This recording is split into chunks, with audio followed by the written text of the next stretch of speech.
Hey, as promised, I'm doing a quick StarBook Horizon review. My daughter is upstairs sleeping, so I'm being as quiet as I can be. Sorry if it's hard to hear me. It's kind of how it looks. See, it does pick up some fingerprints, but not that bad. You look at the ports. There's a C headphone jack, HDMI, battery cable, another USB-C. Show you the bottom. Some venting. There's this rubber piece on the bottom and here. Some feet.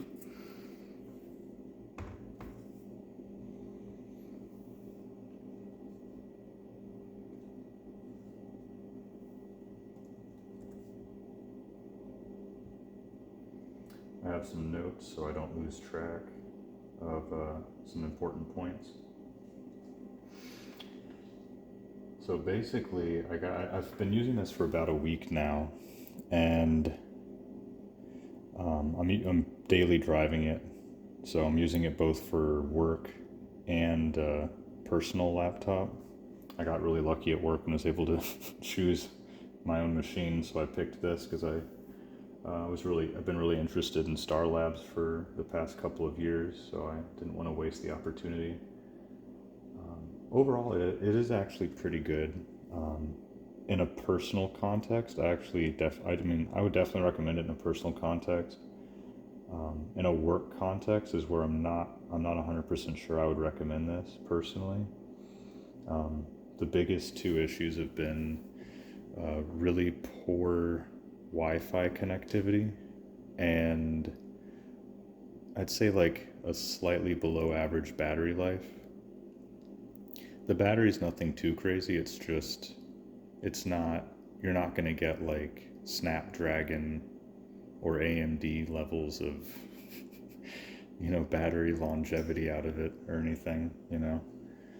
It, uh, it lasts probably, so I'm a full stack software engineer, and it probably lasts me 6 or 7 hours when I'm doing everything in the cloud. But I also have a lot of Teams meetings, and when I'm in a Teams meeting, I'm just watching the battery just rapidly deplete. I think it can go from about 100% battery to zero in like 3 or 4 hours if I'm on Teams meetings. So I always have to keep the charger nearby. As far as the build goes, the aluminum body is actually really nice. It feels premium. It's not quite as like solid as a MacBook, but it feels really good. It's definitely not cheap. I think for the price, it it is reasonable. It has a good build. The screen's also very nice. I think it has a 2520 by 1680 resolution, so 3:2 ratio. So that's really good for productivity. Design also, as you can see, it looks a lot like a MacBook design. It's very sleek. So I think the logo is a bit cooler than the Apple logo. Only complaint is I really wish there were one more USB-A port personally. I think that would have been really nice. The two USB-C ports are fine. Ironically, I don't have anything that uses USB-C ports. Like, I literally am never going to use them. I have my headset, so I'll use the headphone jack, but my mice and thumbsticks and everything are all USB-A. It's running Void Linux with KDE Plasma for the desktop environment. Void's going really well on this machine. I can thankfully Linux compatibility is very high. I'm able to close the lid and open it, and it actually triggers hibernation when it's closed, and When it opens back up, it can wake back up, and the Wi-Fi uh, returns and everything. I've had ThinkPads, ironically, everyone talks about ThinkPads having great Linux compatibility, but I've had ThinkPads where you close the lid and open it back up and it's running like Ubuntu or something, and it doesn't wake from hibernation, or you open it back up and suddenly the like Wi-Fi service stops running or something, and you're like, what? It's bizarre. I don't know how that happens when it's such a popular machine with popular distros, but perfect compatibility with this. I haven't had a single issue using Void Linux. And when I ordered it, it came with Ubuntu, and I tooled around with it for like an hour or two, and I didn't see any issues with that either. So if you order it with stock operating system, it should be fine. I just personally prefer Linux, so I installed it the same day. The keyboard was really interesting because there were a few Reddit users that were talking about debounce issues, but I actually really, really like the keyboard personally. So to me, it kind of feels like, it feels very airy and light.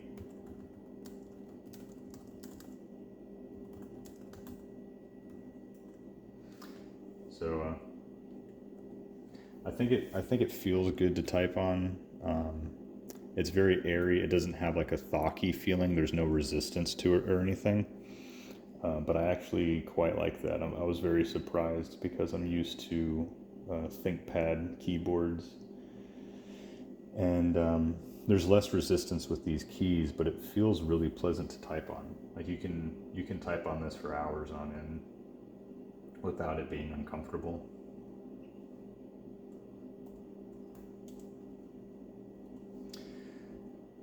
Other than that, I wanted to talk about performance real quick. Obviously, it has a pretty weak CPU. I think it's 8 core, and it doesn't have any performance cores or anything, or performance threads. So it's not a super performance CPU, but it depends on context, right? Like, depends on your use case. What are you going to be using the laptop for? So I'm a full stack developer, and most of the things I do are on the cloud. So it doesn't really matter how powerful my CPU is as long as it's enough to just run Teams and open a web browser. If you're doing like big data analysis and you're running everything locally, this isn't going to work, right? You need something more powerful than this. If you're like training large language models, you need something more powerful than this. But if you're a normal user and you're just, you're doing Teams calls, you're checking emails, you're watching YouTube videos, maybe you're doing some text editing, or you do some basic web development or something like that, this is going to be more than enough. So I'm actually, given the battery, I'm actually glad that they went with a less performant CPU. I think it makes sense, and there's really, for a laptop like this, I don't think there's any reason to put something really crazy in there. So the CPU for me was fine. I think, ironically, it has 32 gigs of RAM. I think the bottleneck, if you are doing anything, the bottleneck is going to be the CPU and not the RAM. I'm actually not sure why they put 32 gigs of RAM in it. I think they probably could have done 16 gigs of RAM and no one would have really cared, especially with RAM prices. They could have saved a little bit of money. But I guess it's nice that it has 32 gigs. Let me think if there's anything else that needs to be really touched on. Oh, the Wi-Fi. So the actual Wi-Fi card is good. It's a solid Wi-Fi card. There's no problem with that. This isn't a software issue either. It took me a bit of troubleshooting to figure out why my Wi-Fi connection is so bad on this computer compared to every other laptop I have. So I have 2 ThinkPads. I have a MacBook Pro, technically my wife's MacBook Pro, and I have some generic Dell computer, and they all have better Wi-Fi connectivity in this room. But my theory is that it's the antenna, because if I move closer to the router, so I'm in the garage, if I go upstairs into our guest room, which is where the router is located, the connectivity all of a sudden is it's excellent. It's as it should be given the Wi-Fi card it has. So the connectivity, it seems to be about range. The card itself is fine, you know, the drivers are updated and everything. It's all good, but you need to be within probably 15 feet of the router. I'm right now about 30 feet away from the router, and there's, you know, concrete and metal and everything else separating the machine from the router. And in that case, the Wi-Fi is good enough that I could watch YouTube videos and not notice. But on Teams calls, my org has us video stream. Like, we always have to use the webcam on Teams calls, and it's just atrocious. I mean, it's just disgusting how bad, how choppy the video is. The audio cuts in and out. It becomes very painfully clear that the Wi-Fi connection is not reliable during Teams calls. So I have to take my laptop and go upstairs into the other room to take Teams calls, and then this is kind of more my office space. But, you know, if I continue using this computer, I will probably move my office to the guest room, just because it's so frustrating having to go back and forth between the two rooms. So again, I think keep that in mind. If you're using this for personal use, again, you know, it's not really a problem. But in a work setting, for me, that's annoying enough that I'm considering, you know, migrating to a ThinkPad or maybe even a MacBook or something, just because I don't want to deal with that. As far as battery life goes, if you're on performance mode, and you can go into the BIOS and change the setting very easily, but if you're in performance mode, you're just kind of doing casual work, watching a YouTube video, maybe you have a PDF, you're editing a doc, you know, an Excel spreadsheet or some, you know, equivalent sheet. You know, I think it'll last 6 or 7 hours, something like that. If you're just reading a book or, you know, editing text files, it'll last 8 hours, 9 hours maybe. On power saver mode, that's when you might start to see 10 hours, 12 hours doing really, really light tasks, like you're in LibreOffice and you're just, you know, doing, again, really, really simple, like secretarial data entry type work.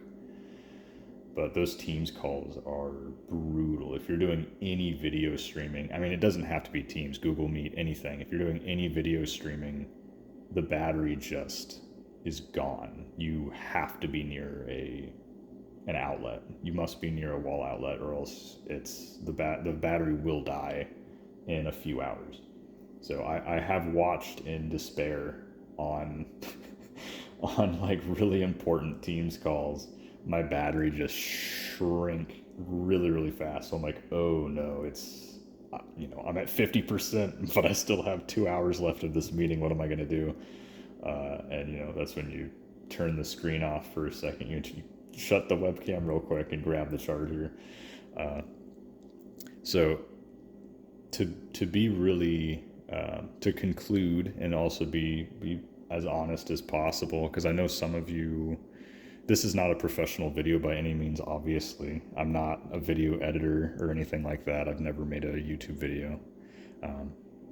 But to conclude, I think I would say as a personal laptop, if you're like a college student, or you're just you're doing casual lightweight tasks with a computer, in a personal setting. You're watching YouTube videos, you're writing documents, you're reading books, listening to music, things of that nature.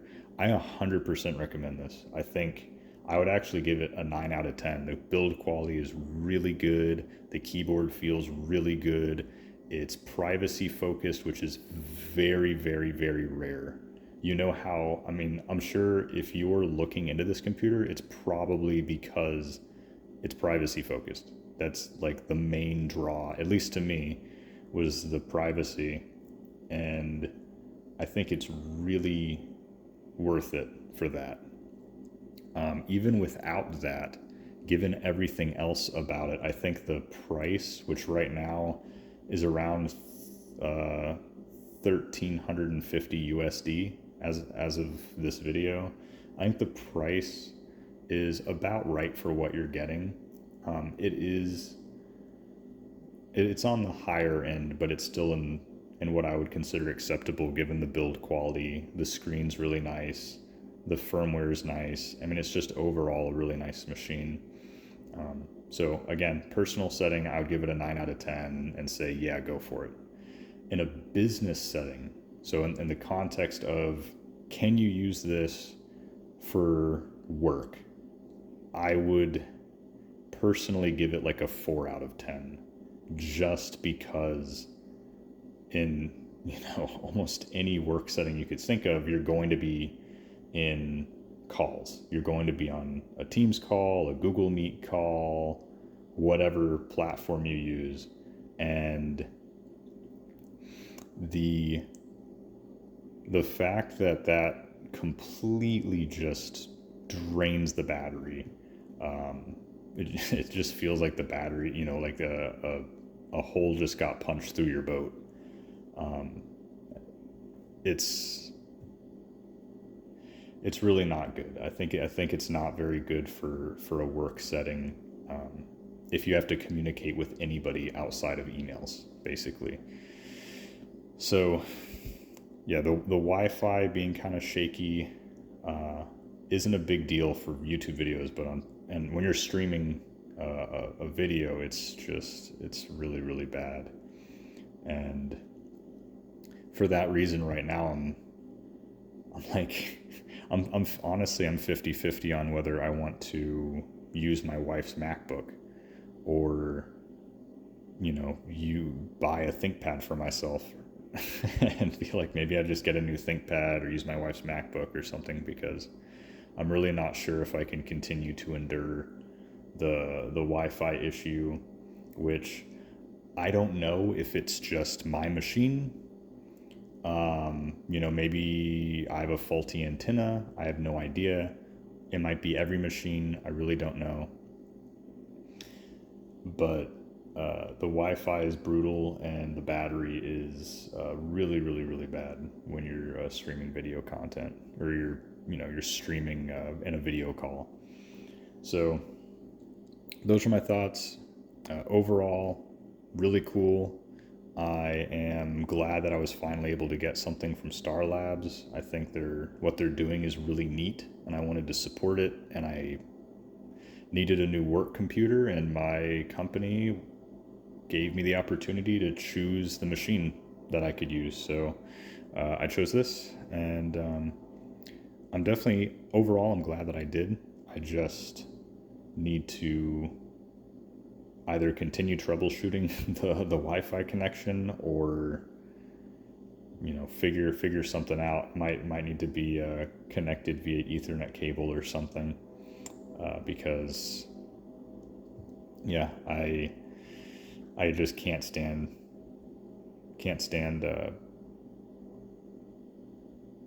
having my call cut out so frequently. But yep, I think that's it. If you guys have any questions, you can write a comment or something. I'm only expecting like 20 people to watch this, so I'll try my best to respond promptly. I can also take photos or post more videos if you have like specific questions about the ports or the viewing angles or what it looks like if you open it up or whatever other questions you might have. Again, I just wanted to make this because I thought it was a really cool laptop, and I wanted to watch somebody else's review video, but there wasn't one. So I'm making this one myself because nobody else has reviewed it yet. So anyway, thanks again. I'm sorry the video went on quite a while, and I do not have any video editing skills at all, and I'm not a YouTuber person. Okay, so this video is going to be raw, unedited, and sorry about that. But anyway, bye.